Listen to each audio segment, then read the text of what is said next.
If you haven't yet watched the video that I made on Ayurveda, and more specifically how I then relate the Ayurvedic perspective to what I deal with in yoga psychology, go back and watch that one before you watch this one.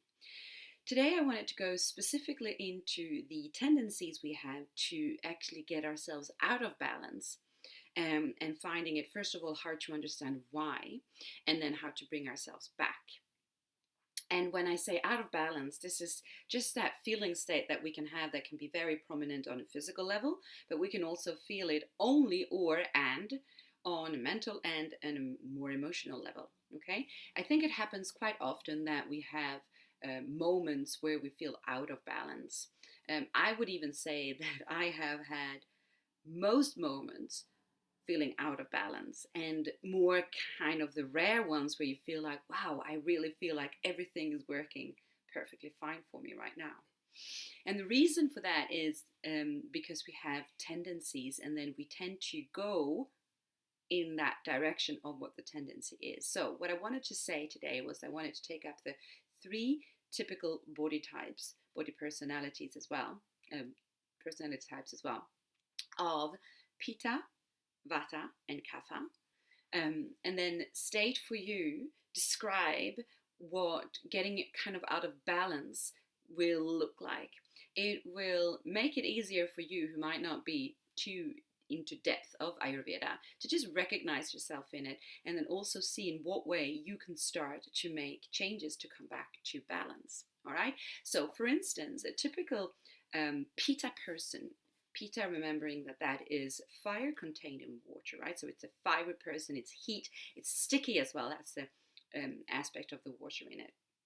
And a Pitta person who is out of balance, what this might look like is kind of overheating physically. And it can be things like, for instance, having really, really warm scalp, and even also the insides and underneath your feet, insides of your hands and underneath your feet, for instance. But it can also be, I mean, of course, reflex, acid reflex, and these kind of things, but it could also be a craving, a very strong hunger on a general basis. One of the things to pay attention to, for instance, is when you wake up very hungry.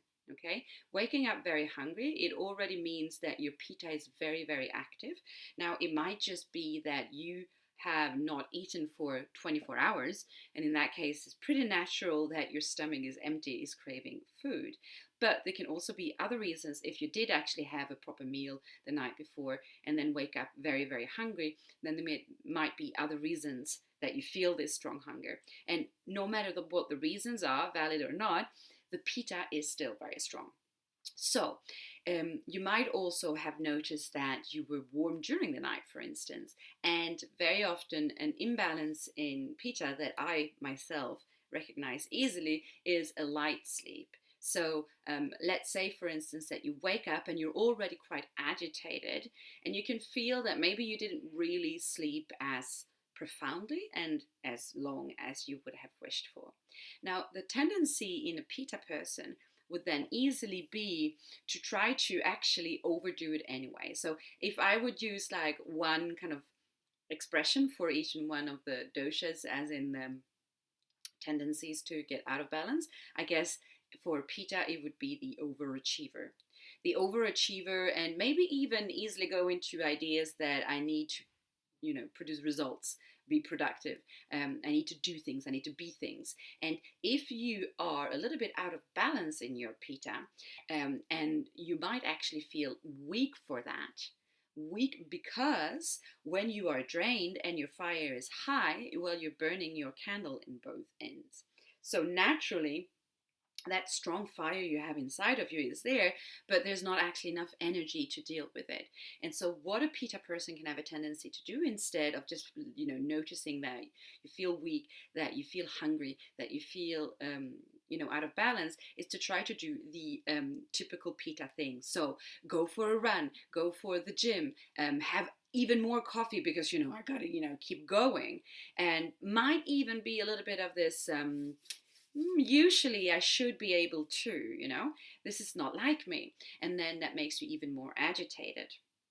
So maybe you recognize this, and if you do, then you should stay with me to the end where I talk a little bit about what we really should be doing. Okay, so the second type that I wanted to mention then is the Vata type.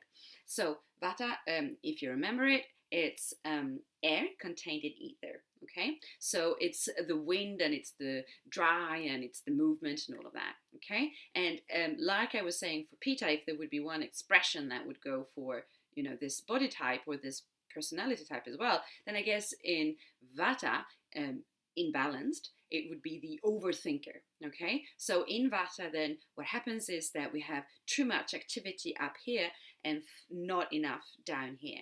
And just like the Pitta that has too much activity here, the Vata will also tend to go in the direction of the tendency. So basically, what this can look like is the Vata person who is very intelligent. Just like Pitta can be very intelligent and very direct in what they do, Vata has a strong intelligence more as in the creative side. So it's the conceptual, it's creating ideas, even just artistically creative, of course, as well, on a more subtle, several layers kind of way. Okay, and what happens when Vata person is out of balance and going in the excess of this is that they notice this and then they're frustrated, or actually the Vata person would be more worried. Okay, the Pitta would be frustrated and angry and this is not working, whereas the Vata would just be like, oh my god, why can't I think straight? Oh my god, I can't put two thoughts together in a sentence. And what the Vata person will tend to do then is to run around. Okay, so the Vata person might then try to find all these different ways of getting out of that, and just focusing again. So they go for a run and they go and do this and then they try something else and they're just actually making the whole thing even worse. Can you see how this is just like oh my god, maybe if I try that, or maybe if I try that. Or of course the typical one of where you're trying to find a solution to your problem, your conceptual creative solution to a problem, and you've sitting in front of your computer and you've got 150 tabs open on your browser, but you haven't actually had time to sit down and read a single one of them. So then you go even further out into your Vata and you're making yourself so much more worried.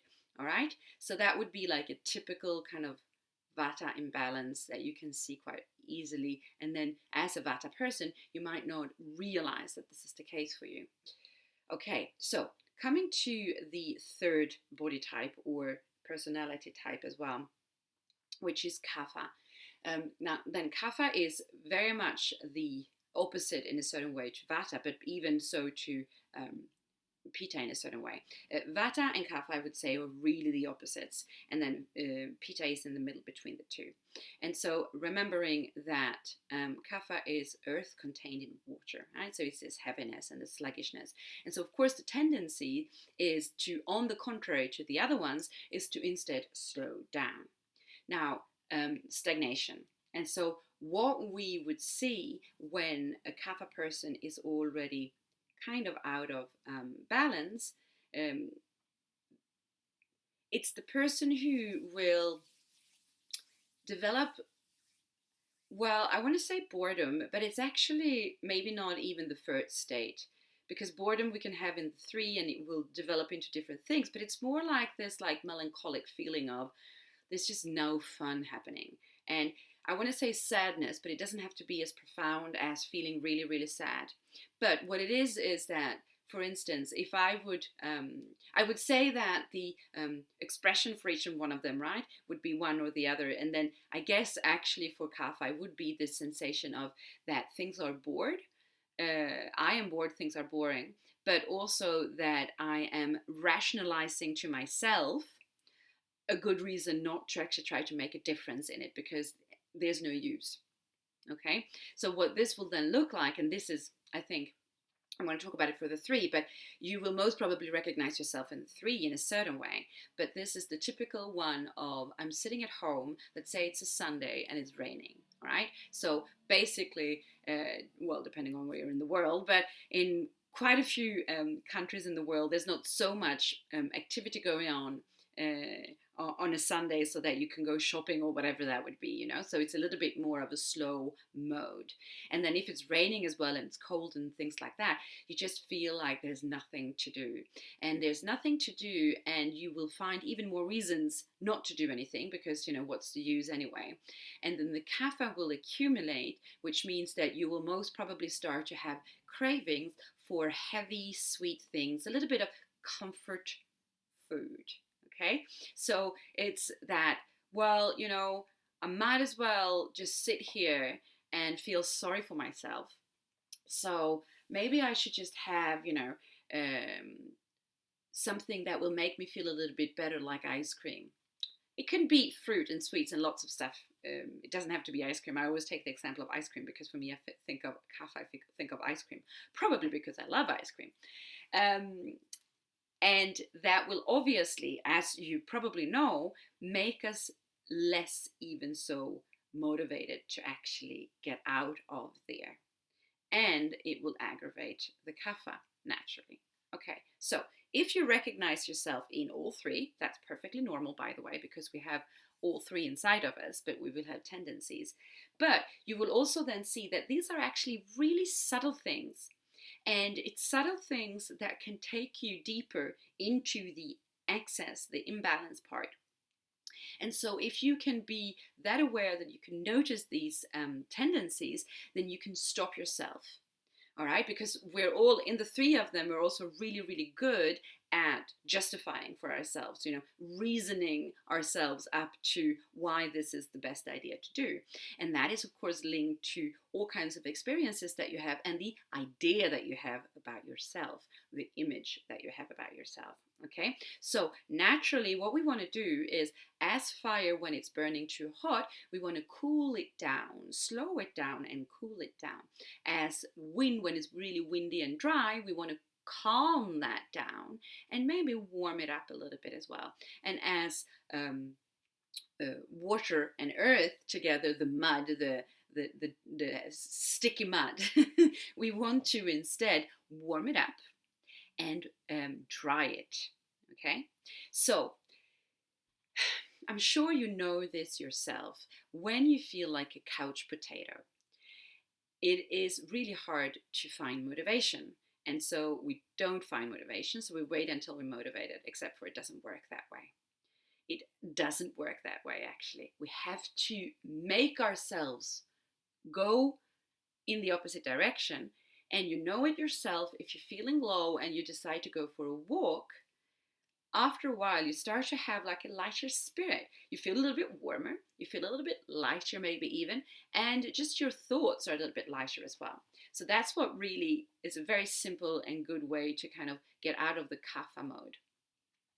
And of course, what's really, really hard for a Vata person is that you need to do the opposite of what you're doing, which means that you need to chill out a little bit.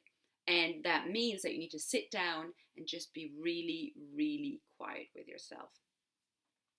It's going to be hard because it's going to activate even more all the thoughts, but that's good. Because what's happening is that those thoughts are still there. They're not becoming more active because you become still. You just become more aware of them. Okay? And that's only then we can really deal with it. And of course, the Pitta person, what you really need to do, and this is hard to hear for the Pitta's overachiever, is that you just need to be still and you need to cool down. So you need to maybe go for just a very silent walk. No music, no podcast, no trying to plan your life, none of that. Maybe you have a possibility to go somewhere where there's a lot of trees, for instance. You see, the color blue and the color green have a very calming effect on us, which is natural because, well, it's our natural habitat, isn't it? But if you have the possibility to go somewhere where there's a lot of trees around, for instance, so that you can find shade. Now, this is, of course, if it's sunny. But then also you have the closeness of the trees. Then just being in nature is really good for all three of the energies, of course. But for Pitta, obviously we would seek shade, we would seek green and blue. And for Vata, we would seek, what's the word for that in English right now? I can't remember, where there's no wind. I just have the French and the Swedish word all of a sudden in my head, but you see what I mean. We try to find a place where there's not too much air moving around, and ideally as well, if there's some sun, that's quite nice because it will help us to warm up. And then for the kapha, we look for movement, we look for heat. So if we can, I mean, if you have the possibility that you're somewhere where it's nice and sunny and you can just go out for a nice long walk and rapid walk, in the sun, for a kapha person, that would be really good. All right, so I am preparing a course that's going to be very relatable to the self-image course, but you don't have to have taken the self-image course to take the Ayurveda image course. It's going to be run parallel. So if you're interested in diving deeper in your own kind of functioning of this, then stay tuned. Even get in contact with me if you want to stay updated faster than anyone else by receiving the emails. All right, have a lovely day.